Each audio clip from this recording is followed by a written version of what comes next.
कि हमारे विधानसभा में ग्राम सभा मोचीपुर है, उसके तथाकथित प्रधान हैं, तथाकथित या प्रधानी हैं, उन्होंने हमारे राष्ट्रीय अध्यक्ष पर, राष्ट्रीय अध्यक्ष ने अपने हैंडल से कृष्ण भगवान की फ़ोटो डाला था। उस पर उन्होंने इतनी अभद्र टिप्पणी करी थी, वो टिप्पणी हमारे पास है, कहेंगे तो मैं आपको दिखा दूंगा, उसको यहाँ हम नहीं कर सकते। उनके ऊपर जब हम लोगों ने एप्लीकेशन थाना अध्यक्ष को दी, उस पर आज तक कोई कार्रवाई नहीं हुई। कि आप कोई ऐसी पॉलिसी बनाकर इतनी कोई सख्त सजा कुछ लोगों को जब तक नहीं देंगे तब तक इसका मैसेज नहीं जाएगा। 3 वर्ष प्लस 5 लाख की जुर्माना, 3 वर्ष की सजा। इसमें 1 करोड़ का कितने लोगों को 1 करोड़ का जुर्माना लगाया गया? नहीं, केवल अभी मैंने ये, मेरे पास सूचना नहीं है, हम आपको दिलवा देंगे, लेकिन व्यवस्था है, मानवा व्यवस्था है। और व्यवस्था निश्चित रूप से है। जरा 2-4 के ऊपर लगाइए, 1 करोड़ 5-7 साल की सजा करवाइए, तब होगा मेरा उसमें ये निवेदन। ठीक है मानवा।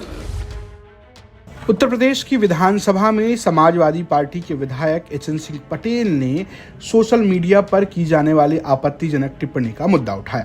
उन्होंने अखिलेश यादव के एक पोस्ट का हवाला दिया और कहा कि उन्होंने भगवान श्री कृष्ण की एक तस्वीर साझा की, जिसमें नीचे एक व्यक्ति ने बहुत ही आपत्तिजनक टिप्पणी की, जिसको लेकर उन्होंने थाने पर शिकायत भी की, लेकिन कोई कार्रवाई नहीं हुई। इसके अलावा उन्होंने ये भी आरोप लगाया कि वहीं उनके पार्टी के समर्थक ने एक सामान्य टिप्पणी की तो उसे तुरंत थाने से पकड़कर जेल में डाल दिया गया। उन्होंने सवाल उठाया कि आखिर ऐसी टिप्पणियों को लेकर क्या कार्रवाई की जा रही है। इसको लेकर संसदीय कार्य मंत्री सुरेश खन्ना ने जवाब दिया और बताया कि 1 करोड़ तक के सजा का प्रावधान है। ये सारी बात हो रही थी, इसी बीच में सतीश महाना जो विधानसभा के अध्यक्ष हैं, उन्होंने भी इंटरफेयर किया और उन्होंने मंत्री से अपील की कि इस मामले में कम से कम 4-5 लोगों को सजा कराई जाए, तब लोग सुधरेंगे। मैं इस सदन में किसी व्यक्ति, दल या सरकार की निंदा करने के लिए नहीं, बल्कि उस सच्चाई को सामने रखने के लिए खड़ा हुआ हूँ जिससे आज उत्तर प्रदेश के हर सभ्य परिवार जूझ रहा है। वह प्रदेश है जहाँ रामराज, मर्यादा, संस्कार और संस्कृति के उदाहरण दिए जाते हैं, जहाँ सनातन मूल्यों की रक्षा को शासन का मूल मंत्र बताया गया है। लेकिन आज उसी प्रदेश में हमारे बच्चों का बचपन, हमारी बेटियों की गरिमा, हमारे समाज की चेतना मोबाइल स्क्रीन के माध्यम से धीरे धीरे खोखली की जा रही है।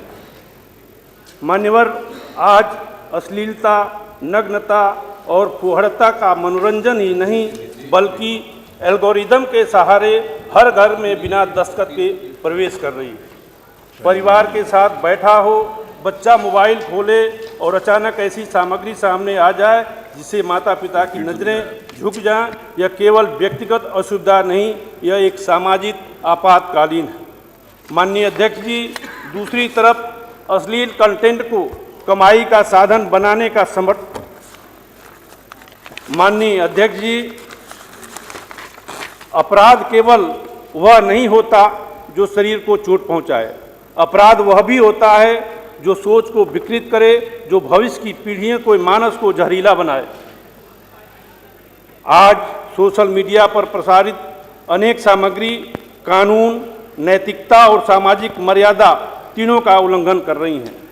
माननीय अध्यक्ष जी, सरकार डिजिटल इंडिया की बात करती है, लगता है डिजिटल इंडिया का अर्थ बदलकर डिजिटल अराजकता हो गया है।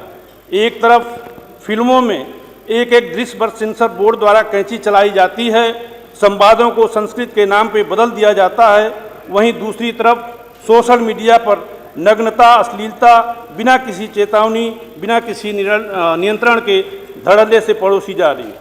माननीय अध्यक्ष जी, सबसे बड़ा विरोधाभास तो तब पैदा होता है जब माननीय प्रधानमंत्री जी ने देश के युवाओं से कहा, रोजगार नहीं तो रील बनाओ और पैसे कमाओ। यही सपना देश के युवाओं को दिखाया जा रहा है। नग्नता, फुहड़ता और सस्ती लोकप्रियता का ये सब भारतीय जनता पार्टी के रोजगार नीति का हिस्सा बन चुकी हैं। एक तरफ संस्कृत और सनातन के मूल्यों का, तो दूसरी तरफ अश्लील कंटेंट को कमाई का साधन बताया जाता है। यह केवल नीति की चूक नहीं, भारतीय जनता पार्टी का मुखौटाधारी व्यवहार है। माननीय अध्यक्ष जी, मैं आपके माध्यम से सरकार से 2 अनुपूरक पूछना चाहता हूँ।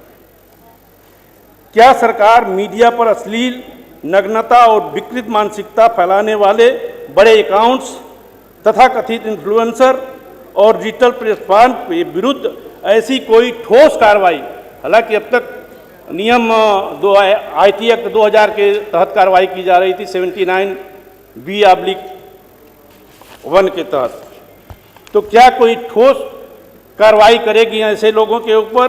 और दूसरी अनुपूरक हमारा है कि क्या सरकार को तो मैं नहीं कहूँगा, लेकिन इनके जो अधिकारी हैं, इस तरह के जब कंटेंट आते हैं तो वो ये देखते हैं कि ये किस पक्ष का, ये किस पक्ष का। एक उदाहरण मैं अपनी विधानसभा का देना चाहूँगा कि हमारे विधानसभा में ग्राम सभा मोचीपुर है, उसके तथाकथित प्रधान हैं, तथाकथित या प्रधानी हैं, उन्होंने हमारे राष्ट्रीय अध्यक्ष ने अपने हैंडल से कृष्ण भगवान की फ़ोटो डाला था।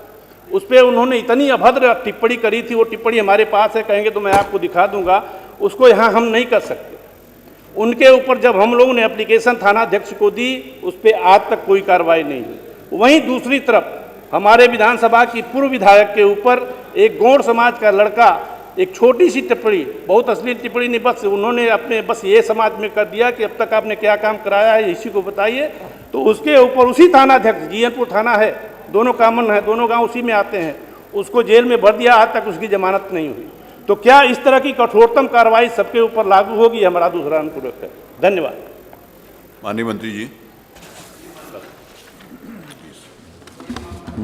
माननीय सदस्य जो हैं वो विद्वान भी हैं, कल भी मतलब बहुत अच्छे तरीके से अपनी बात रखना भी जानते हैं। माननीय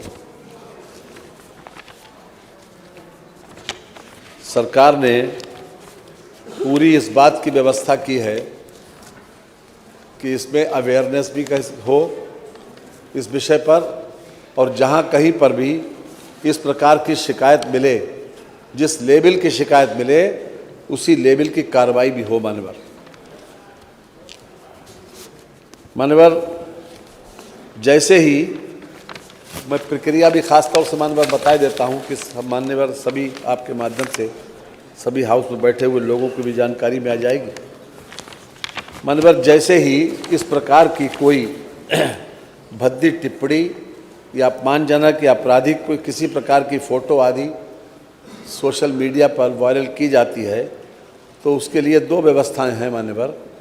एक व्यवस्था तो यह है कि संबंधित एसपी को, जो थाना अध्यक्ष हो या जिसको भी शिकायत की जाती है, तो वो एसपी को रिपोर्ट करते हैं और एसपी डीआईजी साइबर को रिपोर्ट करते हैं, जिसका लिंक यहाँ से यूएसए तक है, क्योंकि हमको मालूम है कि यहाँ से ये व्यवस्था पूरी तरीके से गवर्न नहीं होती। डीआईजी साइबर को के माध्यम से ही जब कोई विषय जाता है तभी उसको डिलीट कर दिया जाता है।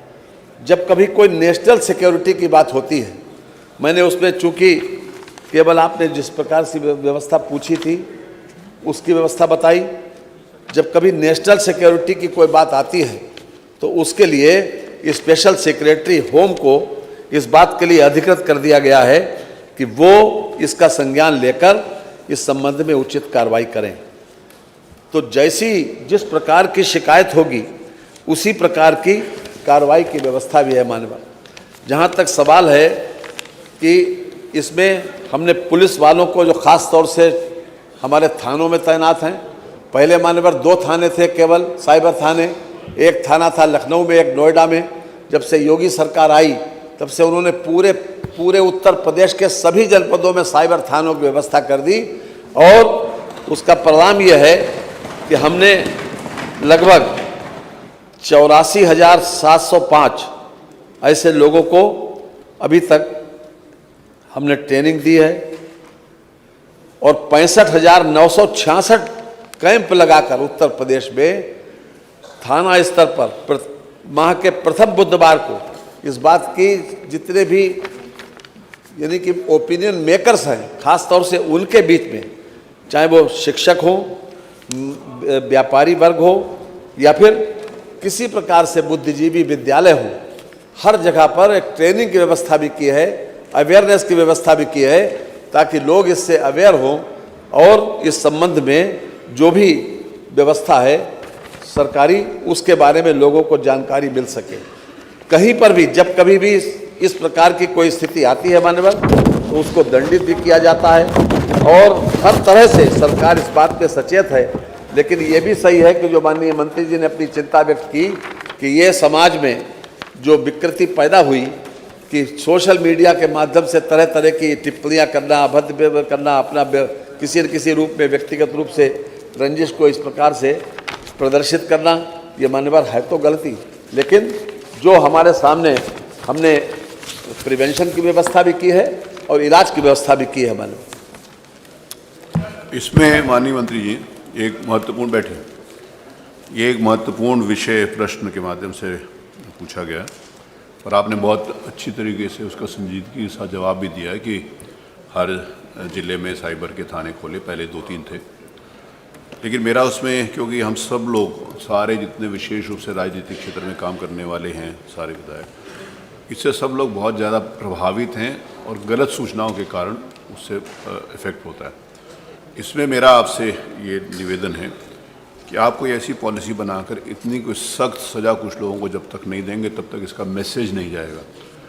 वो सिर्फ एक फॉर्मेलिटी करके उसका कोई सूचना आ जाए, उसका कोई जवाब आ जाए, उससे लगता है कि अगर कोई लोग दोषी हैं और वो प्रमाणित हो जाता है कि वो दोषी है, तो उस कानूनी प्रक्रिया के अलावा हम क्या इस प्रकार से एक्ट बना सकते हैं, कानून बना सकते हैं कि जिसमें हम उनके मतलब ये मैसेज जाए कि सही सूचना तो कोई बात हर आदमी को देने का अधिकार है, लेकिन गलत सूचना और अभद्र भाषा और अभद्र चीज़ें दिखाना अनफॉर्चुनेटली ये सोशल मीडिया पे बहुत है। अब उसके ऊपर 1 करोड़ रुपए तक का तो जुर्माना है, एक आधे और 7 साल तक की सजा है। मान्यवर 1 करोड़ रुपए तक का जुर्माना, जैसी टिप्पणी होती है, एक सेकंड, कुछ अश्लील लोगों के सामग्री का ऊपर प्रकाशन। रुको ना यार, बैठो, इतनी इंपॉर्टेंट बात हो रही है, आप जब मर्जी करो। अगर आप नहीं समझते इंपॉर्टेंट है कि आप ही लोग बता दो भाई। अश्लील सामग्री का प्रकाशन या प्रसारण मौके के लगाया तो समझो। 3 वर्ष प्लस 5 लाख की जुर्माना, 3 वर्ष की सजा। इसमें 1 करोड़ का कितने लोगों को 1 करोड़ का जुर्माना लगाया गया? नहीं, केवल अभी मैंने ये मेरे पास सूचना नहीं है, हम आपको दिलवा देंगे, लेकिन व्यवस्था है। मान्यवर व्यवस्था है और व्यवस्था निश्चित रूप से है। जरा 2-4 के ऊपर लगाइए, 1 करोड़ 5-7 साल की सजा करवाइए, तब होगा। मेरा उसमें ये निवेदन। ठीक है मान्यवर। फिलहाल जिस तरीके से सोशल मीडिया पर लोग एक दूसरे के ऊपर टिप्पणी करते हैं और आपत्तिजनक टिप्पणी करते हैं, उसको लेकर यूपी विधानसभा में गंभीर मुद्दा उठ गया है। इसके कार्रवाई को लेकर न सिर्फ विपक्ष के नेता बल्कि सत्ता पक्ष और विधानसभा अध्यक्ष भी एक मत नजर आ रहे हैं। ब्यूरो रिपोर्ट, यूपी तक।